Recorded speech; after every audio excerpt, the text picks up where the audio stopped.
Bienvenidos al presente tema, las miradas de Jesús.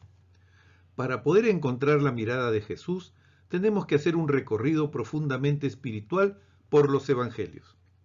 Así, si nos encontramos con Él, veremos que nuestra vida será descubierta y transformada por la luz de los ojos del Señor.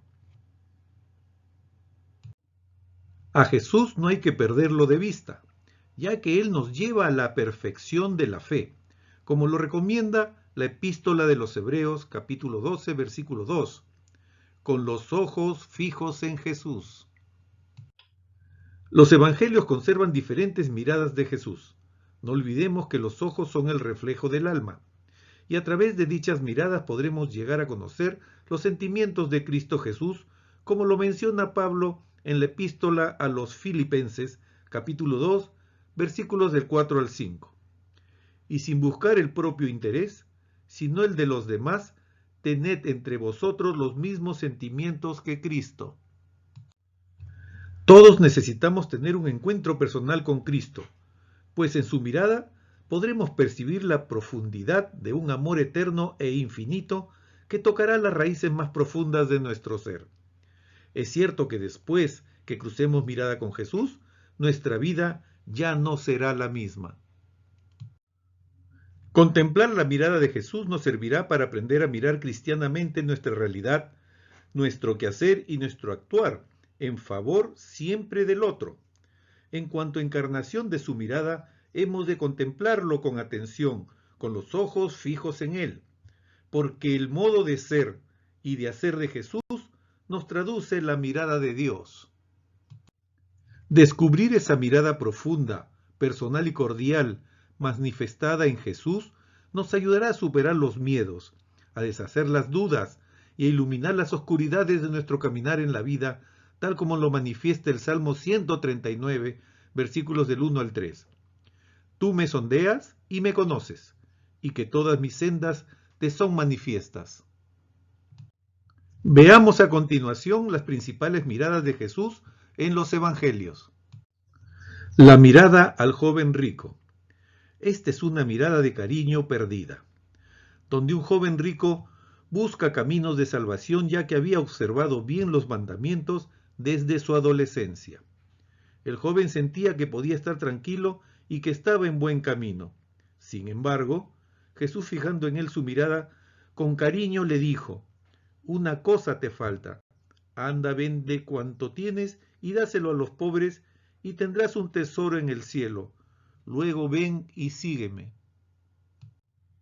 Esto exigía liberarse para seguirle.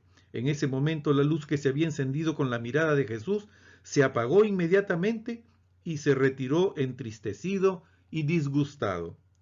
Jesús no le pedía que diera una limosna, le pedía que se hiciera limosna.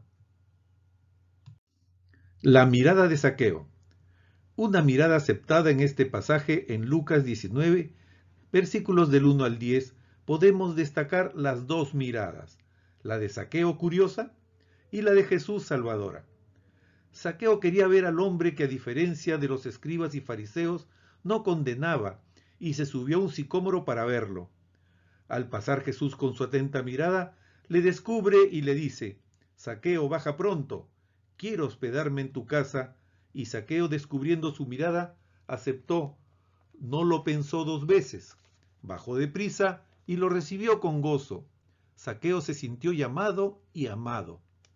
Jesús no juzgó su vida ni la moralizó, sencillamente lo visitó. Ninguna reconvención, ningún reproche. Jesús lo miró y en aquella mirada Zaqueo descubrió esperanza, futuro, amor. Todo terminó en fiesta y Zaqueo se convirtió en hijo de Abraham. La mirada a Pedro. Una mirada de consuelo. Seguramente que las miradas de Jesús y Pedro se cruzaron muchas veces, pero hay una del todo particular porque se da en una situación límite, plasmada en el Evangelio de Lucas capítulo 22. Habiendo prendido a Jesús y llevado a la casa del sumo sacerdote, Pedro lo seguía de lejos y mientras estaba sentado con otros en el patio, lo negó 3 veces. Mientras lo negaba la última vez, el gallo cantó. Y el Señor Jesús se volvió y lo miró, y recordó Pedro las palabras del Señor, y saliendo fuera, rompió a llorar amargamente. Imposible entrar en el misterio de ese cruce de miradas. Más que reproche, la mirada de Jesús fue una propuesta renovada de amistad, una mirada acogedora y compasiva. Aquella mirada le hizo renacer, se dejó mirar así, y esto le salvó. La mirada a la mujer. Bendito seas tú, Señor, porque no me has hecho gentil, mujer o esclavo. Rezaba 3 veces al día todo varón israelita. Sin embargo, Jesús no dudó en acercarse a la mujer y mirarla con buenos ojos y sentimientos de profunda humanidad. En los evangelios vemos que buena parte de los milagros tienen como destinatarios a mujeres. Por ejemplo, la hemorroísa, la hija de Jairo, las 10 doncellas, la samaritana, la suegra de Pedro, la viuda de Naín. También María y Marta, entre otras. ¿Y cómo miraría a su madre? Para su madre fue la última mirada desde la cruz. La mirada de Jesús hacia la mujer fue una mirada surgida de un corazón limpio, una mirada madura, afectiva, sin prejuicios, que todos tenemos que aprender. Una mirada dignificadora.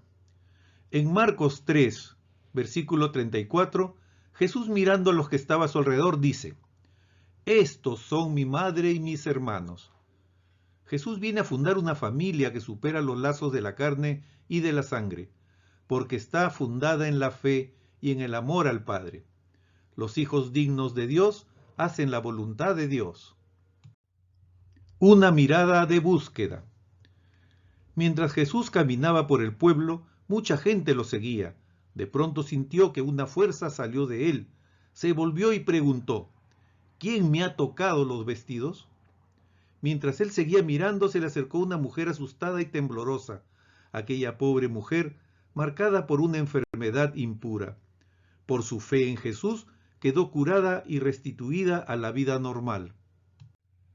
Una mirada de reproche. Cuando Jesús hablaba a sus apóstoles de los padecimientos de su próxima pasión, Pedro se lo llevó aparte y se puso a reprenderle. Pero él, volviéndose y mirando a sus discípulos, reprendió a Pedro diciéndole: apártate de mi vista, Satanás, porque tus pensamientos no son los de Dios, sino los de los hombres. Una mirada airada. En el pasaje del Evangelio de Marcos, capítulo 3, versículos del 1 al 6, Jesús entra en sábado en la sinagoga, donde casualmente había un hombre que tenía la mano paralizada, y antes de realizar la sanación, mira con ira a los fariseos presentes por su actitud hipócrita, inhumana e impía, lo cual apenó profundamente a Jesús. No es la ira del arrebato pasional e irracional, sino la del dolor por la ausencia de compasión sofocada con el pretexto de observancias religiosas. La mirada airada de Jesús expresa la decepción por unos guías ciegos que no solo confunden a Dios, sino que lo deforman y no comprenden que la gloria de Dios es que el hombre viva. Una mirada de tristeza. Judas siguió a Jesús con entusiasmo y decepción. Su traición es el resultado de una ilusión frustrada. Judas esperaba que Jesús fuera el libertador de Israel. ¿Amaba Judas a Jesús? ¿Lo seguía solo interesadamente? Nunca lo sabremos con certeza. Lo que sí sabemos es que Jesús sí amaba a Judas y le confió la administración de los bienes. Judas lo traiciona con un beso en el huerto de Getsemaní. En los ojos de Jesús debió aflorar una gran tristeza por la pérdida de un amigo. En el encuentro de dos libertades, vemos la de Judas que se vende y la de Jesús que se entrega y perdona. La mirada desde la cruz. La cruz, lugar difícil para adoptar posturas artificiales, lugar inhumano y cruel. Sin embargo, lugar de privilegio para probar la autenticidad de los valores en los que uno cree. En la cruz encontramos 3 miradas de Jesús. La primera, la mirada hacia arriba. Padre, en tus manos encomiendo mi espíritu. La segunda mirada, hacia el costado. Hoy estarás conmigo en el paraíso. La tercera, su mirada hacia abajo. Padre, perdónalos porque no saben lo que hacen. Mujer, ahí tienes a tu hijo. La última mirada de Jesús fue una mirada libre, no cegada por el dolor, sino iluminada por el amor y el perdón en cumplimiento a la voluntad de Dios. También nosotros podemos preguntarnos, ¿cuál es hoy la mirada de Jesús sobre mí? ¿Cómo me mira Jesús? ¿Con mirada de búsqueda, de reproche, de hermano o de tristeza tal vez?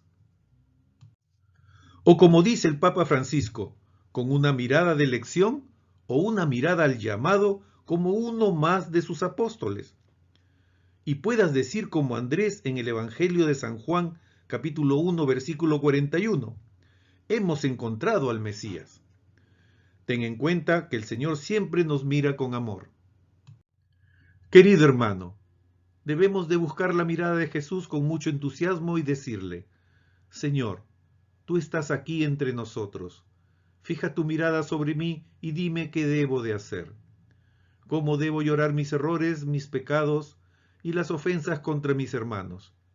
¿Cómo debo empezar a caminar por el sendero de mi propia cruz, muriendo a mí mismo para que mis seres queridos alcancen la felicidad? Señor, que tu mirada alcance la mía y que sea como Pedro al escucharte decir, ¿me quieres? Y yo te diga, Señor Jesús, tú lo sabes todo, tú sabes que te quiero. Bendiciones.